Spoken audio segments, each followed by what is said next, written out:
I think just starting this business, I didn't always work with power tools. I used to be probably kind of intimidated, and sometimes I still am. Like my saw, it can be a little scary when I haven't used it in a while.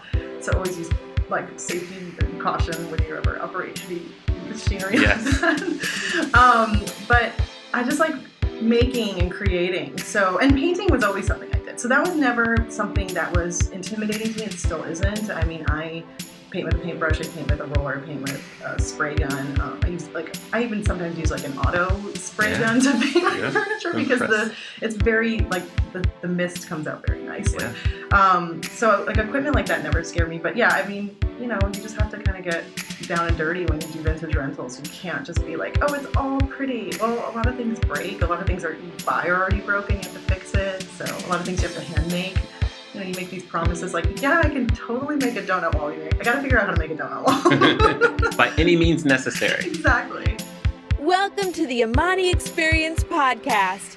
In this podcast, you will experience wisdom, advice, and stories from creatives all over the world. Your host is Amani Roberts, who is a DJ, music producer, professor, avid book reader, and developing salsa dancer. On the show, we love to share the stories of creative professionals, especially people who've gone from the corporate life to the creative life. Once again, welcome to the Amani Experience Podcast. Welcome to episode 41 of the Amani Experience Podcast. For this show, we have Anna Braff from Provenance Rentals. Anna and I had a great conversation. A few things that really stood out to me was Anna has a really interesting business, and I love how she described how she tracks a piece of furniture's history. I find that very interesting. Anna has great business experience and legal experience, and I think that sets her apart and gives her a unique perspective on how to run her business. And then you can tell that Anna and her husband Sam make up a great team. They have a great partnership. She speaks about him several times in the interview, and I just thought that was awesome. So thanks and props to Sam. Hope to meet you very soon. Remember, if you want to reach me, you can email us at podcast@amaniexperience.com. Please remember to rate the podcast. Give us a review on iTunes. We appreciate it. Thank you very much for listening, and to the show we go. Our guest today is a wife to a smart, techie husband and mama to two dynamic and energetic boys. Family and love are just as important as business. Her tireless pursuit of finding beauty in almost anything set the stage for Provenance Rentals. Her biggest joys are spending time with her family and friends, traveling and curating her vintage rentals collection so clients fall in love with it as much as she does. Each item is special. Some items are even family heirlooms. Before tackling entrepreneurship, our guest's legal background fine-tuned her meticulous attention to detail. For ages, she has been planning weddings, parties, events, amassing gorgeous vintage pieces, hosting workshops, juggling power tools, interesting, and handcrafting some unique items in the unique vintage rentals collection. Discovering the right piece is about a feeling, balance, and proportions, not perfection and symmetry. She elegantly ties eclectic items together to reflect your style and theme. Her knack for vetting hidden gems help you avoid the headache of searching for high-quality vintage objects, negotiating their prices, and transporting and storing them. She brings her love, imagination, resourcefulness, and professionalism to elevating your wedding, corporate event, shoot, home, or space to the next level. I'd like to welcome Anna Braff to the Amani Experience Podcast. Oh, thank you so much. It's really a pleasure. I'm very excited. The pleasure is all ours. We're excited to have you here today. We do a geographic check-in at the beginning of the show, so tell us where we are right now. You're in Gardena, California. Yes. Lovely Gardena. Lovely Gardena, and this is kind of your office, correct? It is, yes. Okay. And you have furniture here as well, right? Yes, in the back there's a whole warehouse full of treasures. Great. Tell us, where did you grow up? Well, I was born in Northern California. So I was born in, where was I born? Mountain View? Sunnyvale. Yes, Sunnyvale. It's been a long time. Yeah. Then we actually moved to Georgia. My parents got divorced, and so my mom wanted to be closer to her family. And then once my grandparents passed away, she wanted to move closer to like the rest of her family, which was in Connecticut. So most of my life growing up was Connecticut. Okay, so you grew up in Connecticut, went to high school up there, and kind of so northeast United States, East Coast. I'm from DC, so represent. That's right. Then you went to NYU for college. Yes, I did. And you studied film and theater. Yes. So I actually went to the Gallatin School, which like no one really knows that NYU has like several different schools. They're just like, oh, NYU.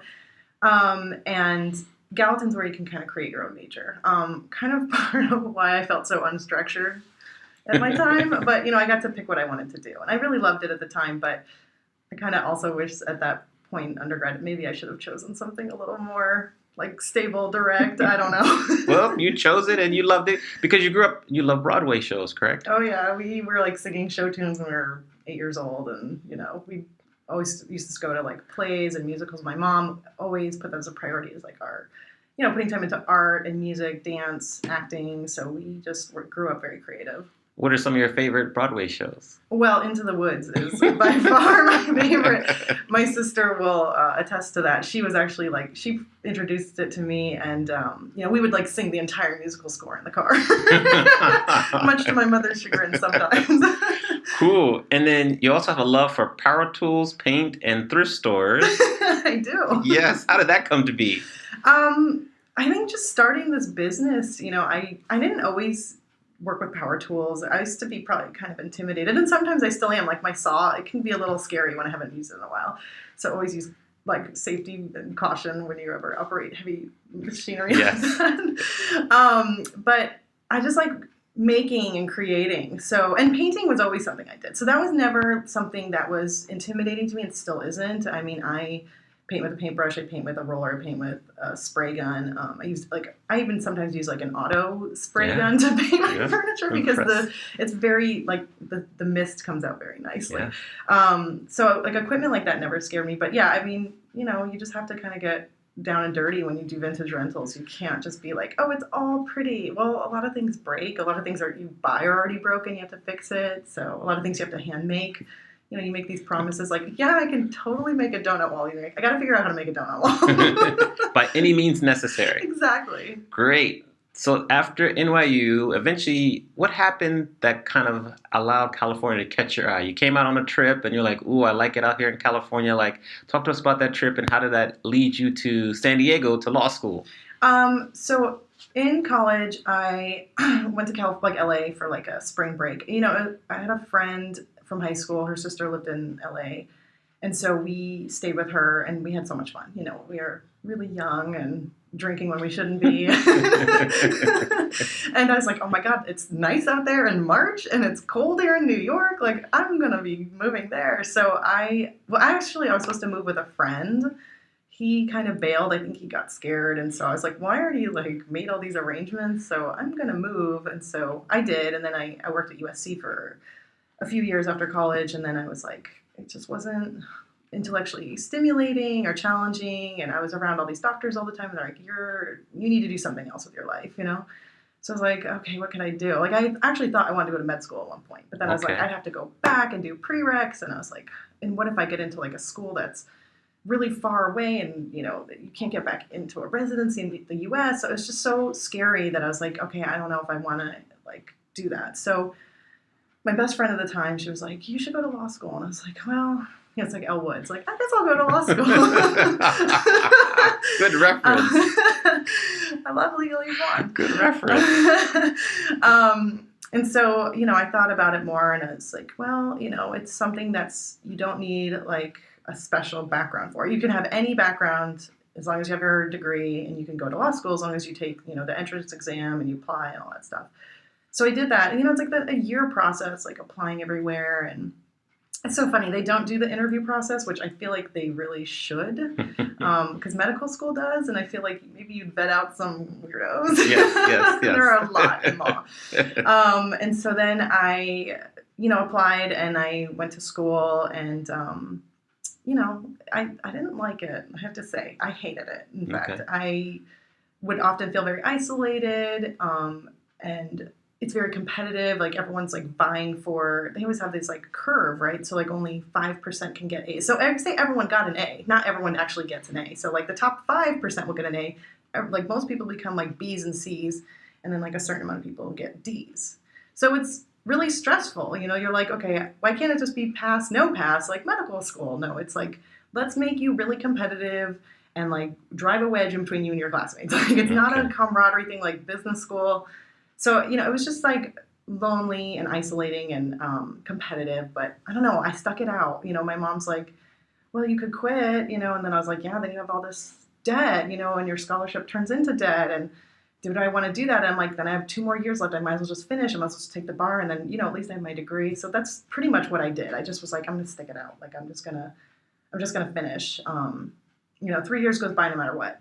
Right. Yes, this is true. It's like either you have your degree or you don't. So I was like, well, I'll just do it, and then even when I took the bar, I was like, I don't even know if I'm going to pass. Like, this is so hard. I was going through a breakup with a boyfriend at the time. Life. Yeah, and I didn't even really like him. That's the I was like, we were like best friends, I feel. That's what I cared about the relationship. Not so much that I was like, wow, he's so attractive and I really love him, but then he dated my friend, and so that really, hurts. That's awkward turtle. Yeah, and then you're like all trying to take the bar at the same time, and I was like, oh God, it's so stressful. But yeah, I was like, I told myself, like, oh, I'm taking this once, no matter what happens. Like, so I better pass, because actually, like, the pass rate's really low. Yes, like, it is. Like, on average, it's 50%, right? And so, like, but, like, first-time takers, they say the statistic is, like, about 75%. But once you take it, like, the second time, it's, like, 25% likely that you'll pass, because it's, like, such a psychological game. So I was like, I better just pass, And I actually started dating my now husband at the time. Like, as I was going through that breakup, I also started dating someone new, which is really smart to do, right, when you're studying for the bar. And, I was like, I don't know if I'm going to pass. I just don't know if I'm going to do it. And I'm like, these MBEs, which is like the multiple choice, is so hard. You don't have like a minute per question. It's like you get, say 45 seconds per question, and there's like 200 questions, and there's like, you do like 100 or something in the day, and then like you have a break, and you come back and do the last 100. So it's just like, that's the hardest part, because you're like, I'm like, you could see like any of these answers. You're like, how is this the best of the bad? Like, they're all like, right. I feel like they're all kind of saying the same thing, So my husband was like, well, at the time before I was my husband, he was like, just go, just take it. You're like in your head, take it, you'll be fine. And I was like, okay. And it was like that weird, he calmed me down, like he just, like, I just was like, okay, I let it go. Like, I was just like, whatever happens, happens, So I went in, I took it, like, it's 3 days, 3 miserable long days.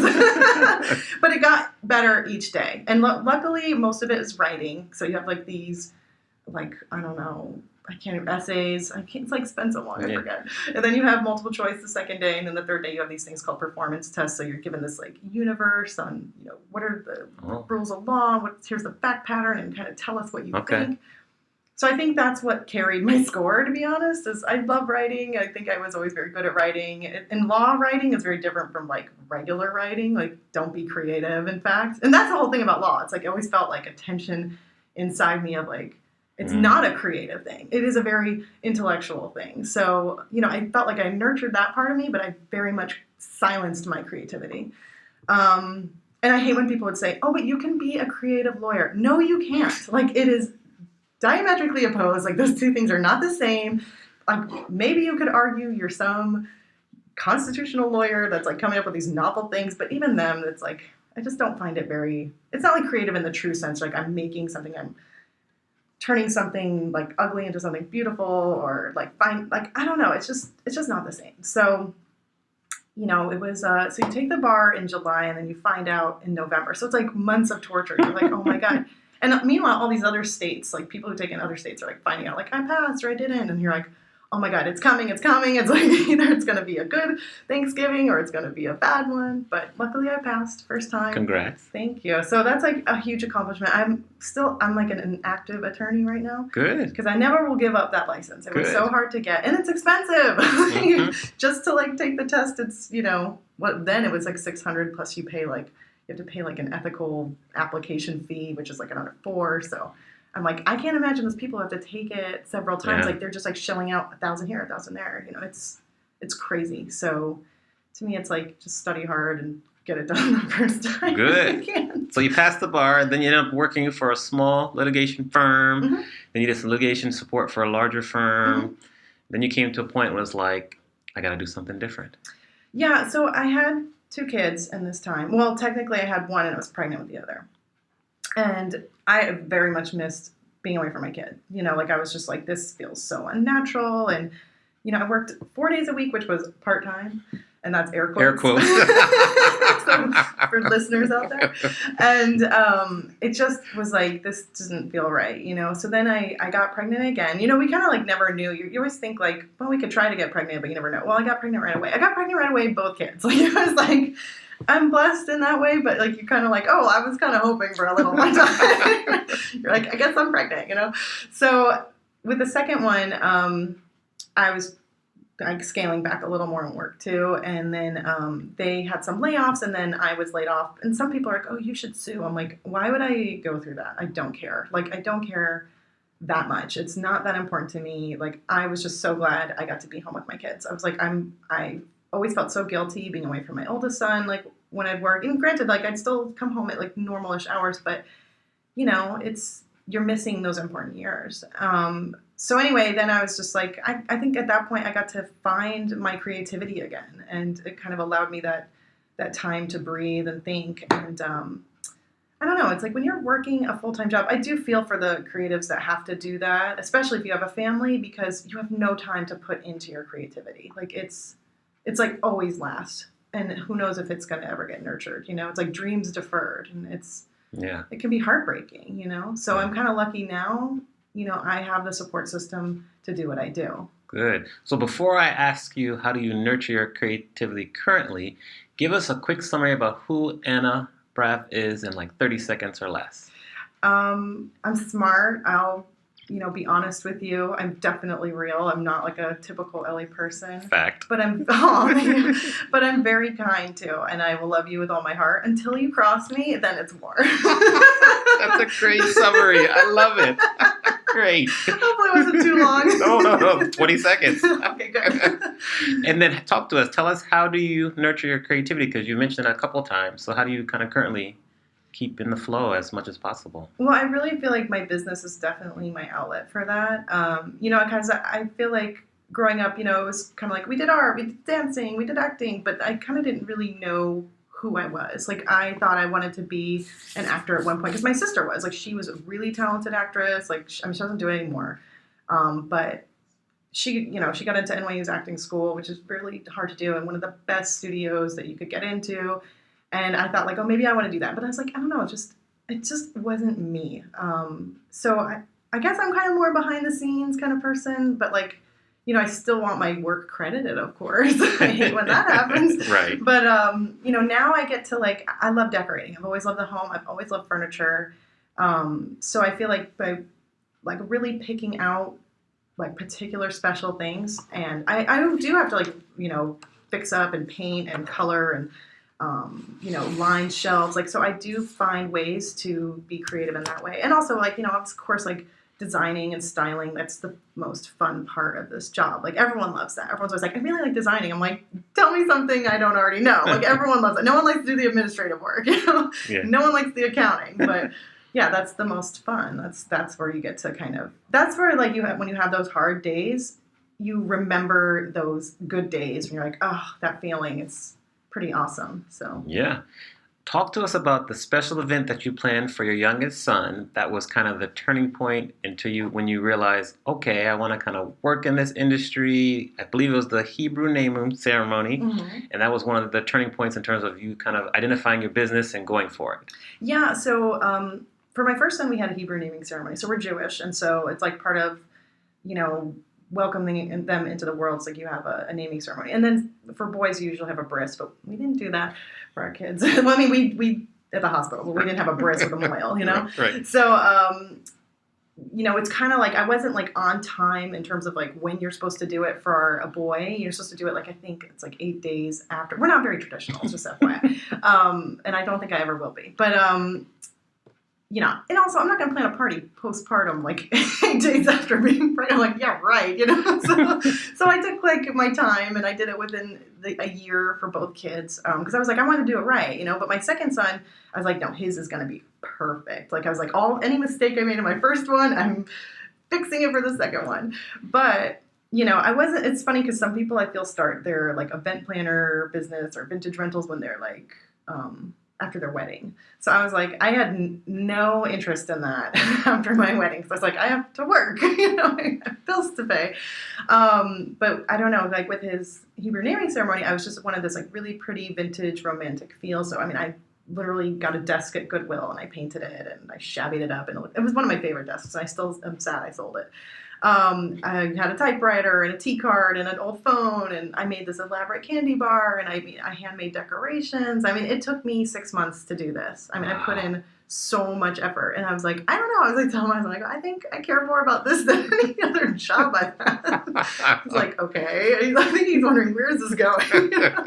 So, I always thought, like, well, at that point, maybe I should be doing this. But then I was kind of like, well, let's see what everyone thinks. I'm not going to, like, just jump head first into some business. Like, I don't even know. I've never even, like, I didn't even hire a wedding planner when I had a wedding. Because, like, back then, I feel like they weren't as popular. And we had a destination wedding. And I was like, I can do it myself, which was still stressful. And I wish there kind of was a wedding planner. But anyway, so one of my friends at the time also had a kid. So we were, like, in a mommy group. She was like, oh, we should go into business together. And I was like, okay, let's talk, So things kind of happened fast with that. Like I think her vision was very different than my vision. And then I think that's why we had conflict down the road. But, if it wasn't for that party and if it wasn't for like this friend of mine at the time, I probably wouldn't have really taken that leap and started. But it was like little by little I did this. I mean, even this whole business now is like, I still have to kind of do things little by little, have to scale, it's just too much overhead, too much like logistics and stress if you don't do it little by little. Agreed. So I don't know. I probably need a mentor too. We can find one for you. I know, don't worry. We'll get one for you. So then when did Provenance, and first of all, how did you come up with the name of the company? Talk to us about that story. Okay, so my former company used to be called Butterflies and Birch, which I loved, but at the same time, it was kind of a mouthful. To me, it almost sounded like a stationery company. I was like, I think it's confusing. So my husband and I were out at dinner. He's really like a very big contributor to my business now that I'm like saying my husband. Mentor. My husband. A little bit of a mentor there too. He's always good with pricing, like in the SEO. I'm always like, all right, tell me about this, But yeah, so we were at dinner and I was saying, oh, what about this? What about that? And then he goes, what about Provenance? And I was like, what? Like, that sounds awesome, So it's basically like tracing the history of an object or artifact, and it's like its value is because of like you're tracing it. There's a much better definition than my off the cuff. It's okay. It's we'll look up interesting. Merriam-Webster.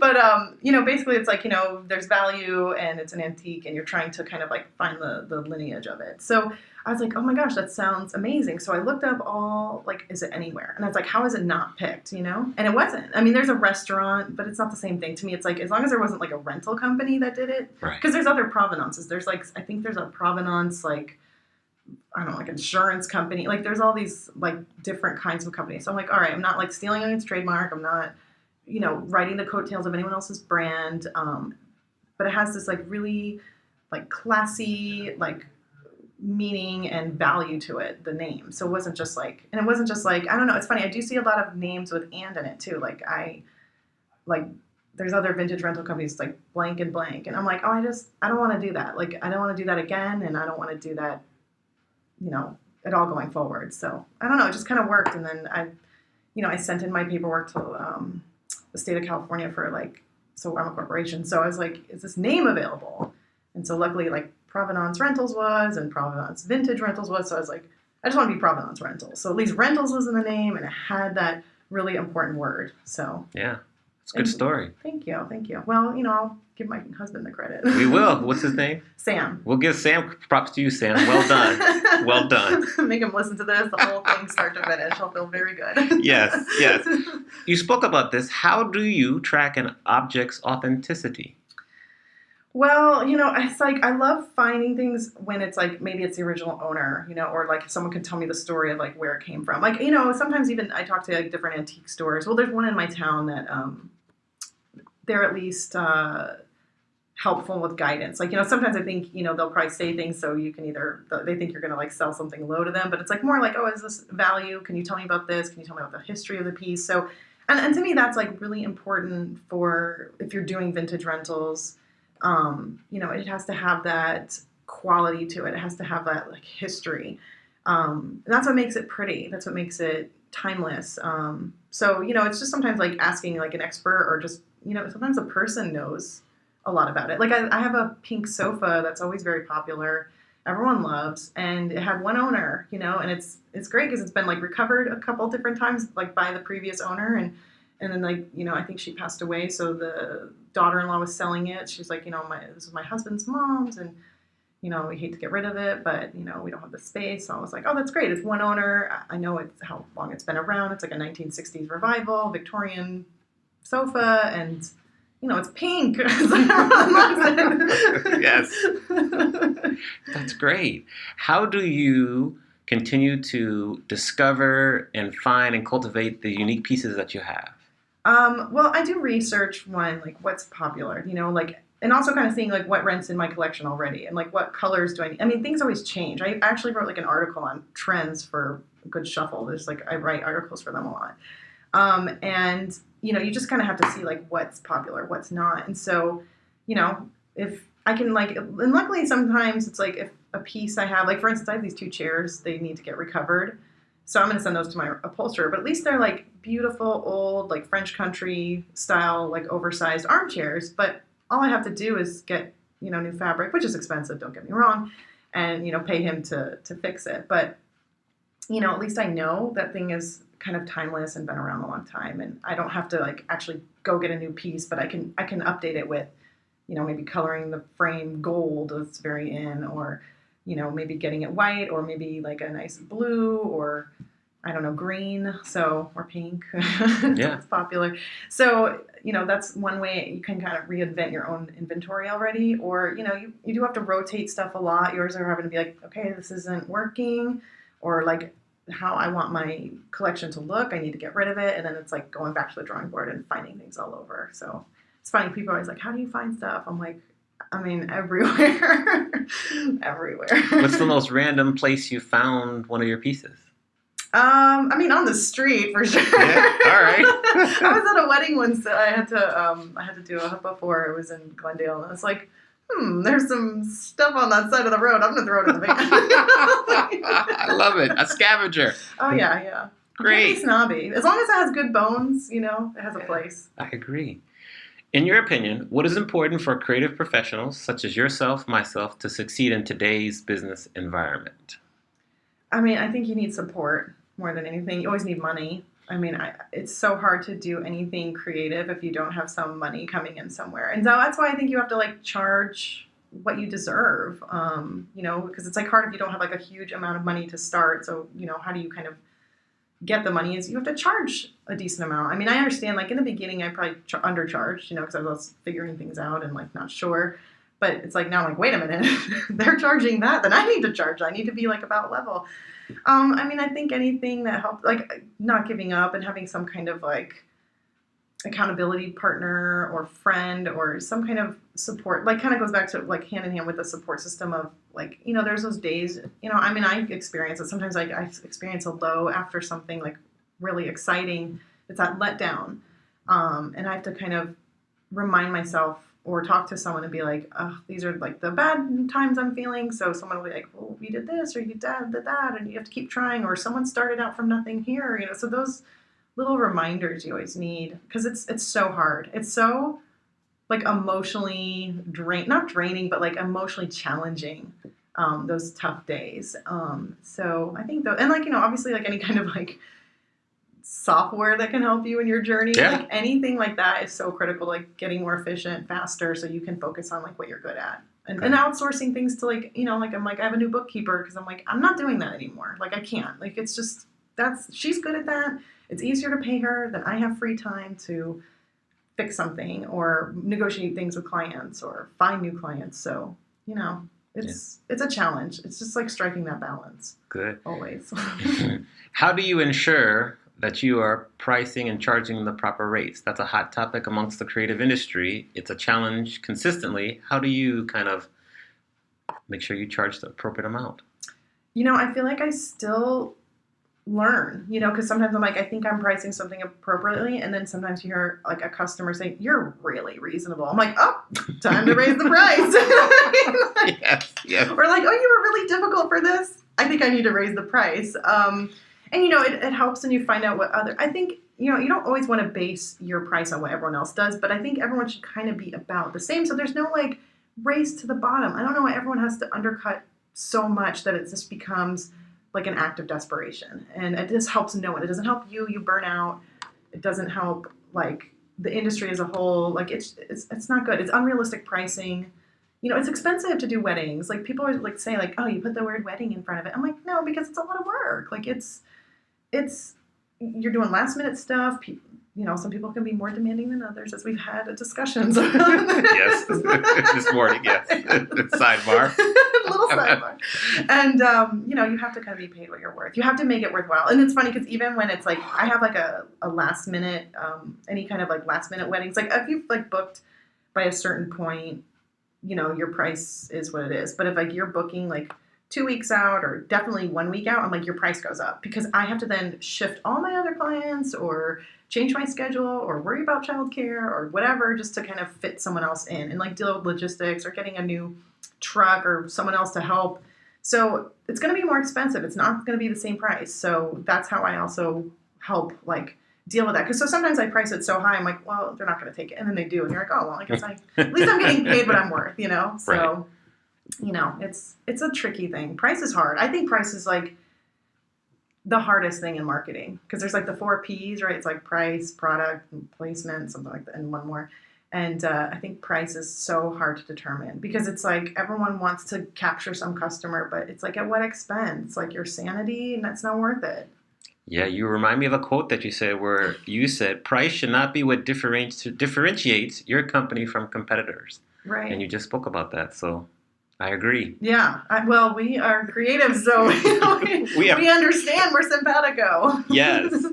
What was the time and the turning point when you looked up and you saw your business and you realized this is really working? It's getting bigger and bigger, and like I'm all in, both feet. When was kind of the turning point for your business career? I'd say more this year because, like, when I was like my business was ending with my former partner. I had 2 partners actually, and I say one's a divorce and one's a breakup.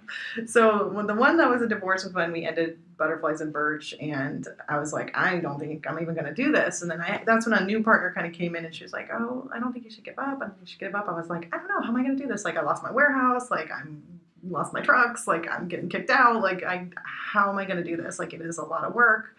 And she's like, "Well, what if I work with you and, we can come to some agreement and I'm not like a full, like, I'm like a smaller percentage owner." I'm like, okay. So we kind of did that. It didn't really work, but in a way, at least she kind of got me out of that bad relationship. A bridge. Yeah, she was kind of like, she saw that I had something special. I actually did her wedding too, like back in a few years ago. So she was always like, "Your wedding was so great. The decorations for my wedding was so great." And I had so many people compliment it. And so, she was like very supportive in that respect. And then it didn't work out with her, and she ended up getting pregnant. So I was like, "You can't be doing this stuff. Like, it's too hard on you. You need to focus." So, we kind of like ended our friendship, not like our friendship, but like our business relationship amicably. And then I kind of went my separate way, and I was like, I still kind of like, I don't know. But like this year, it's like, I don't know, having changed my price, having like changed my sales practices, like seeing like, oh, like I'm getting better and better at like finding what's renting. Because that's its own skill, like what's going to rent. Like people think, oh, you have to predict. I'm like, no, you have to do like educated guesses.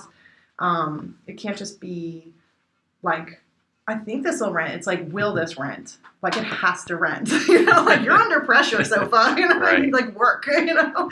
So I think it was definitely more this year when I was like, okay, like I'm doing this. Like I'm making more moves, like trying to make more people like get better inventory, work more on marketing. So, work more on trying to get on like venues preferred vendor lists and planners preferred lists. So, but it's still a challenge. Yeah. Growing though. Well done. Trying. Why do you love what you do?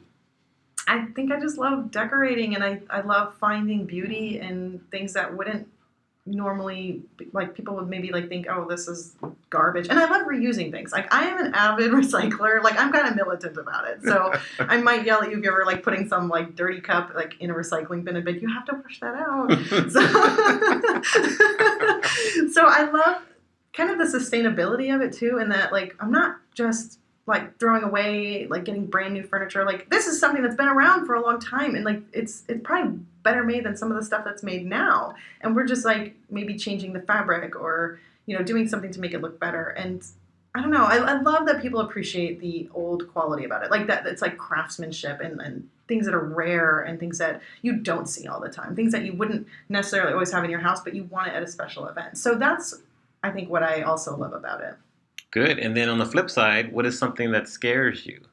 Getting sued. I'm not kidding. That's what I was thinking about that question. I'm like, oh yeah, like the liability is frightening. So and if it's like a litigious society, people are, I like never want to mess up. Like I know there's always going to be some little things here and there, but anything like a gross mistake would be very much a headache and scary. You know.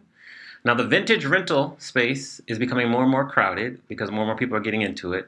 What do you do to kind of rise above the noise and the competition and distinguish yourself?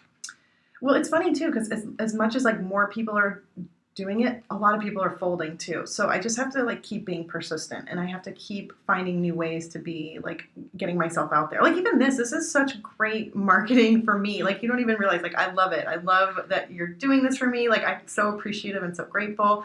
So it's just that more people that learn about me. And also it helps that like I am one of the only ones like in LA. Like there's definitely like a lady in Long Beach. There's a place in Duarte. There's like a place in Walnut, a lot of places in Orange County, some in Ventura, but like in LA, I'm one of the only ones. I mean, there's some like illegal ones. Don't get me wrong. I know some people are like, I'm a vintage rentals company. I'm like, do you even have a license or an insurance or like, come on, Right.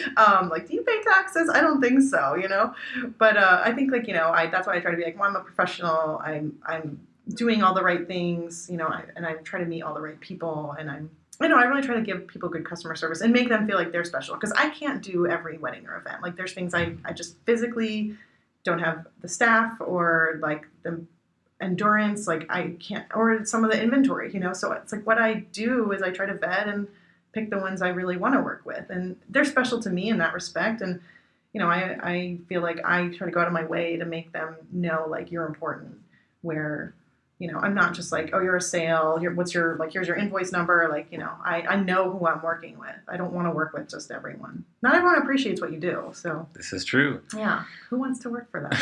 It's like, this is our choice now. We're not like having to work for someone else. Right. What has been the shift in your mindset that has really kind of encouraged you to kind of put yourself out there more? Like you spoke about being on a podcast, meeting more people. How have you been able to shift your mindset so you do that more often? Just to get growth. To pay my bills. Like I'm like, well, sometimes I have to like work a little harder at sales and not be lazy, because I'm like, well, if I want to go buy these awesome chairs, like I need the money, need more income, so just different motivating factors. But I just feel like I also like pushing myself a little bit more. Like I'm not a timid person, but there's sometimes I'm like, I don't want to get on the phone and like do that. But then I'm like, guess what? I'm getting on the phone and I'm calling that person up and we're going to have a discussion. I don't care. Like I'm not going to just respond on email. Like that's being lazy. So I'm going to call them, but it's, it's pushing yourself a little more. Yes. I like it. How has a failure or an apparent failure set you up for later success? Do you have a favorite failure of yours? So funny. I remember like Kate was like, favorite failure. I feel like there's lots of failures I've had, personally and professionally. And pick one. I think that's where you learn the most, right? I agree. So two failures that come to mind. One I'm dealing with right now is a sofa I bought that I shouldn't have. I was too quick and like hasty, and now I'm paying the price because I either keep it and I have to pay all this money to get it redone, and who knows if it's going to rent, It's huge too, but we'll see. We live and learn. Yeah, it's just kind of the fun part, You make a big mistake and you eat it, But the other one is like one of the first weddings it wasn't like the first wedding I did was like in my first year. Like I booked it, but then like when the wedding actually happened, it was like later in the year. She's really sweet, and she's still like a fan of ours, and follow her and we kind of interact with her too and see how she's doing. But it was like this issue of vases, and I don't normally, like, I go the extra mile in the sense like I want to over deliver on what I promise, but I don't do like extra things because it ends up hurting you. Like, so she was like, oh, can you grab these vases for me after the wedding? Like, they didn't want to pay the florist to come back because to strike, it would cost the florist like a lot of money. So that they'd pass on to the client. And I was like, yeah, I was thinking vases. Well, they were like, which is very tall. Yeah, like 4 feet tall. Yes, very crazy. And they were like whoosh, like a wide at the top, a wide at the bottom, narrow in the middle. And there was these like planters that were gold and big and podiums on the plane. I was like, I can't even fit all this. I didn't know this until I did the wedding. Because, I was like, when we had like our design meeting, I was like, yeah, sure. I'll do that for you. Not a problem. She's like, oh, that's so nice. If you want to say no, that's fine. But, she didn't tell me all the details. So, like, I probably should have asked, but I didn't know. I just was operating the assumption of a vase, So now I'm like, okay. And, one of her bridesmaids yelled at me really bad. And, like, she threw a vase down and it broke. And I was like, ooh.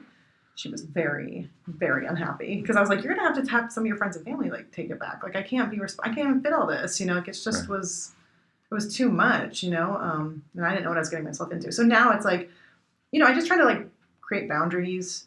And I feel like clients actually respect that better, when it's like not being no in like a difficult way, but being no in like this is my limitation. Like, this is what I can handle, and I say, like, if you want us to do something like that, that's fine, but it will cost you extra. It would cost you like almost whatever the florist would cost to strike, like charge to strike, so, and then they're like, okay, if it works, it works. And if it doesn't, they find a different solution. But at least I've kind of given them an option. It was hard. I was crying, I think, after that. I was like talking to my mother-in-law because the wedding was in Moore Park and I was staying with her in Camarillo. And I was like, and she's like, I think you need to get out of this. I was like, maybe, but I don't think quite yet. I just had a bad night. Right. Yeah. But it was hard. That still sticks with me because I was like, oh, I never want to overpromise like that again because it just ends up hurting you. Okay. Lesson learned. Now, as you get more popular and more successful, the number of critics you have increases. How do you handle your critics, or the haters as we call them out there? It's so funny. I actually had a dream about this person who I feel like kind of seemingly tries to be my friend but isn't. Okay. And I was really upset, and I was like telling her off in my dream, and I was like, well, I'm clearly like mad, But like in general, I feel like they don't matter, right? Like who cares? There's always going to be haters, and I totally hated on other people. Like, I'm not like some innocent person in that transaction either, right? So, but it's like those people, they don't matter. Like, all the people that matter are like your friends, family, and those who support you. Like, the fact that people do love us and love what we do and want to see us succeed, that's all that matters, Yeah. So I just try to be like, I don't know, again, my husband, he's always like, that's not important. Like, that's little importance. I'm like, oh, you're right. Why do I even give these people the time of day, So, like, there's times it does get in and it upsets you. Like, clearly, like, I had that bad dream and I thought I'd, like, tell off this other person. Right. I was like, don't mess with me. But, in general, they're just not important. Life's too short, right? Like, I feel like, oh, my God, like, it goes by like that. So, they're not worth it. Second props to you, Sam. Keep doing it. I like it. Sam's on fire. He's not even here and he's, like, succeeding. Right. Tell us about the darkest time of your life, how you got through that, and what did you learn from that experience?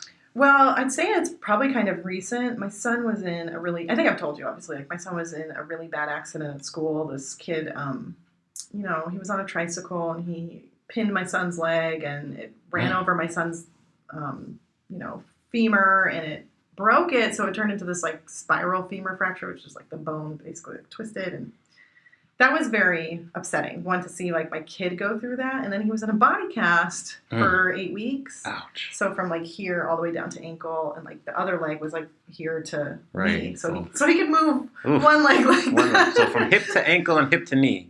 Yeah, well, torso.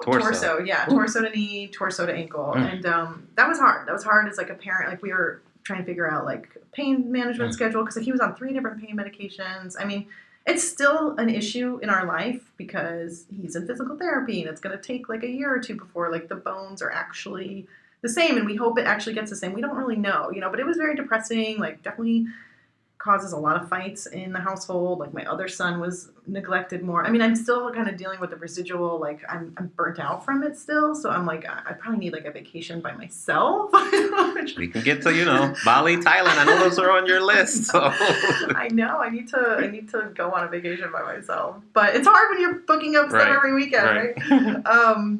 So yeah, I mean, that was probably, I don't know. It just took a lot. Like my husband and I really like had each other in this. Like I felt like our parents kind of at the time weren't taking it as seriously. Like, it was like a lot of, do you even, like, I got in a huge fight with my sister-in-law. Like I threw her out of my house. Like we're like we're not cool at all. Like we'll probably not be cool ever again, and I'm okay with that. Like we're done, but at the same time, it's like, it's a lot of friction, not just even, it's weird, like, who would think like a leg break would cause so much drama, but it does, especially when it's like a little kid, Yeah. My husband was out of town that day. He had to fly back from San Francisco. He just flew up and he like had to fly back down. Like it was crazy. I was all by myself in the hospital. I had my other son who was like, had me lunch and he's like, goldfish? That's like all you have, mommy? I'm like, sorry. Wow. So, it's still like we're coming out of it. It's definitely like worlds better, but we have a long road ahead of us. Like it's, it's not pleasant. So Day by day. Day by day. Thank you for sharing. Oh, yes, of course. Who was the most influential person for you growing up? I think I know, but I'm going to let you answer. I don't know. I mean, my mother is probably like my biggest, I mean, it's funny, like, I mean, my sister was a big influencer too, like in terms of like my like artistic, like, attractions. But my mom, I feel like she's always, for the most part, been there. Like there's times, we've had friction in our relationship, of course, but it's like my mom loves me, like my mom's like one of the most giving people. But they're probably like my biggest influencers growing up. I miss my grandma too. She's another one that's like, she was always like an artist, and so, but I only had her till I was 5, But like those 3 women in my life are probably the biggest. Okay. Now, when you were 21 years old, you were still in New York City, correct? Yeah. All right, so we're going to travel back to New York City, get to a nice, coffee shop on the West Side, and sit down with 21-year-old Anna and give her some advice. What kind of advice would you give yourself as a 21-year-old? Oh my God, don't waste your time dating idiots. Like, you're better than that. And maybe rethink going to law school. Just maybe sidestep that and like listen to who you truly are. I kind of wish I could go back and do that. So. Good. And then what is one lesson in life that took you the longest to learn? I think dating the wrong guy, to be honest. Like, I think, well, my parents were divorced, right? So I didn't have, like, the strongest relationship with my dad. And honestly, I think he was a narcissist, which if anyone has, like, a parent that's a narcissist or dated a narcissist, they know, like, how, like, deeply tragic those relationships are. And so I think I dated a lot of those wrong guys. And, like, my husband, I feel, is so opposite. Like, good father, stable person, like, loves me. He's, I don't know. It's like, I'm glad I broke that cycle. Like there was a while, like I probably didn't date narcissists, but there was in my 20s, I probably did, early 20s. So, I think that was probably, I don't know, who you end up with is really important. Like, especially if you have kids. Cause like I have friends who are going through divorce or gone through divorce, and it's like, they never even get to have control over like how they're parenting their kid. It's just, I would never want to go through that. Yeah. So it's like, I think like trying to find that right person for you is amazing. Yeah. It's like one of the hardest things you can do. Because we're both still so different. Like, oh my God, him and I are so different. I'm like, how do you like that show? And I like this one. How do you believe this politically? And I believe that, Yeah. So. They say that's the one choice we make in life is who your, significant other is. Everything else is kind of chosen for us. I know. For the most part, but that's like the one major choice you get to make, so. I know. It's important. Yeah. Who's going to be with you in the end? Who's going to be with you in the bad times and the dark times, too? Like, not just the good. It's easy to be there for someone in the good, But in the tough times, that's when they really kind of stand out. Yeah. Might be talking to Anna. I'll get a little advice here. Well, I just have one successful relationship. I don't know about the others. It's okay. We can learn from you, too. A little Dr. Anna here. Know your worth. Preach. Every great person has a sentence. What is your sentence? For example, my sentence is, I love to help people unlock their creativity by teaching them how to DJ. What is your sentence? Just listen to who you truly are. And it'll come eventually if you nurture that. Good. What is one new habit that you've added to your daily routine in the past year or so that has been most beneficial? Picking up the phone and calling clients. I will not respond to emails, like, unless I'm just saying, hey, I'm going to call you later. But it's not like when someone's like asking for a price. I was like, oh, and I also don't say we don't do that. I say, oh, we'd be happy to discuss this with you over the phone, So I do that whole, like, established sales practices of, having the chat, coming back with a proposal. Like, that's definitely gotten over, like, helped me get over any phone phobias and sell clients more on, like, educating them in terms of, like, okay, I know you want this peacock chair for $60, but that's not the listed price. You're not going to get it for that, and here's why, but in a very, like, gracious manner, of course. So, and it gets me an opportunity to get to know them better. So I feel like that's one of the best habits I've done to, like, there's times when it's like, I think you can take things personally or get offended, right? When someone's like, wow, they want this for that. And I'm like, oh, don't get personal. Don't get offended. Just pick up the call and tell them, like, why. And if it works out, great. And if it doesn't, move on, right? Yeah. So how did you decide to make that shift in your kind of practice? Because that's an important skill to continue to practice. Many people like to live by text or email. Mm-hmm. It's really hard for some people to get on the phone and talk to people. How did you make that shift? Because I applaud you for it, because it's not easy. It's not easy, and there's still days I'm like, I don't want to do it, right? But you're doing it, right? I even, like, responded to an email this morning where a girl was like, oh, can you tell me what it's going to be to, like, deliver to Tustin? I was like, I'd be happy to chat with you over the phone if you just send me your, like, best contact number, or you can call us here. But really, again, my husband is, like, a great resource. He's a great resource for all things business. Like, he actually is, like, an engineer, but he's like vice president of product at his company. So he knows business and he knows technology. So he's a very good guide for that stuff. He doesn't always want to be. Right. He always is like, enough about your business. Right. That's the third time we've heard about Sam. I'm loving it. Sam, we want to meet you. I know. We'll have to do it. He'll do your podcast. All right. Now, on our podcast, we're voracious readers. I know that, when you were younger, you used to read much more. You can talk to us about maybe some books you can recommend when you were younger. But we always ask people, what is 1, 2, 3, or 4 books that you feel people should stop what they're doing right away and start to read them immediately? What would you recommend? Well, so, we kind of talked about this, and I'm like, I read things online all the time. I'm always like, oh, what's this new thing I need to be doing? But in terms of, like, sitting down and actually read a novel, I don't get to do it as much. I don't have the commitment to it. But my, like, favorite all-time book is In Cold Blood. Yes. By Truman Capote, which I know sounds, like, totally dark and creepy, and it's, like, not who I am in a sense, right? Like, I'm kind of this, like, I do feminine stuff, but the writing is phenomenal. Like, Truman Capote researched this book so much. Like, he, like, went to, he met the prisoners. He actually ended up having some, like, kind of weird relationship with one, and, like, it was, like, he learned all about the family that got murdered. Like, he learned, like, just all the details. Like, he just really researched it, and people say, like, it was Undoing. Like, it was, like, one of his, I think, his last novel, and I think it just kind of messed up his head, but it's just so detailed and brilliantly written that I'm like, I don't know, it's one of the best books ever. So okay, highly recommend it. I also love The Help. I always loved that book when I read it. I thought that was, like, just enlightening and uplifting, and I just love, like, the time period that these women, like, they were considered the help. It's like they were the ones who, like, took care of these people's kids, and you couldn't, like, stand up to your boss or whatever, and they found ways to do it. So, and I like that it was, like, the girl who wrote it. It was based on, like, her kind of growing up and her interactions with that kind of, like, time era, how, like, wrong it was. So that's, like, another book I really, really loved. 2 great choices. Thanks for sharing. Now, as we look back and we get a little nostalgia and look back on your career, personally, professionally, if you were to pick maybe 1 or 2 defining moments of your career, what moments come to mind? Let's see. Well, I think probably doing my business, like, even just I've never thought of myself as, like, an entrepreneur. I was always like, that's so scary. No way. I'll just, like, work for someone else. It's so much easier. Like, life's kind of planned out for you. You can, like, move up much easier.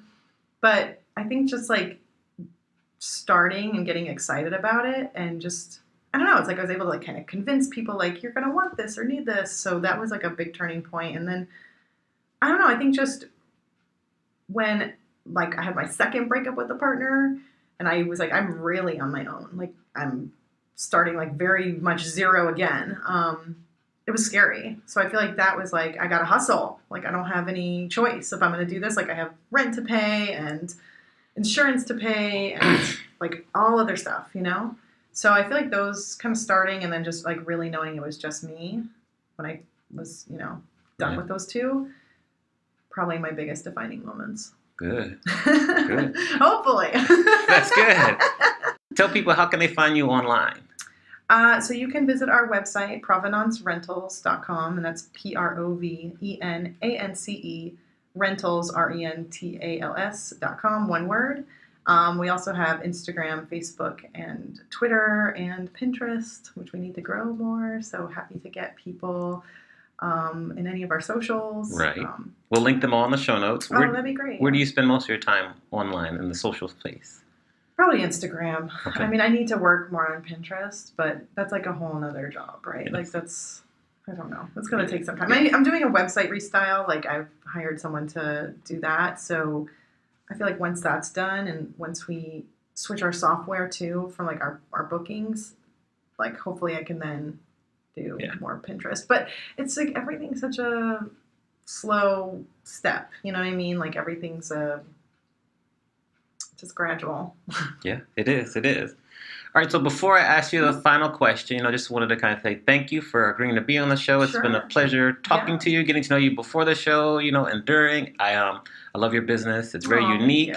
Thank you. You do a great job just with working with your clients, and you're a scavenger, and I just love it. It's just interesting. It's unique, and so just keep going. Oh, thank you. And I just want to continue to watch and see you kind of exceed and grow. So keep it up. And you're welcome.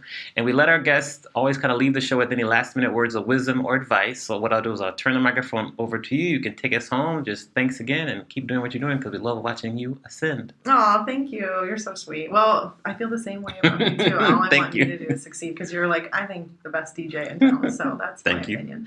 And I'm always recommending you. So it's hard when people get to decor. They've already found some music. And I'm like, if you want a DJ, you need a money. Yes. I think it's so simple, but like, don't think, just do. Sometimes it's what you have to do. Like I kind of get in my own head, and I think a lot of creative people and a lot of women just get in their own head. Like we're always like talking ourselves out of doing something. It's kind of like just push publish or just send that email or just make that call, like, or just buy that thing. Like it's not like be like that in every decision, but it's like when you're having those moments you want to talk yourself out of something, maybe it's the time to just do it and not think too much about like, well, what if this happens and then this chain of events happen. So I mean, sometimes just send it off. Yes, I agree. Just do it. And with that, we'll be out. Oh, good. All right, take care. Thank you for listening to the Amani Experience podcast. You can check out the show notes on amaniexperience.com/podcast.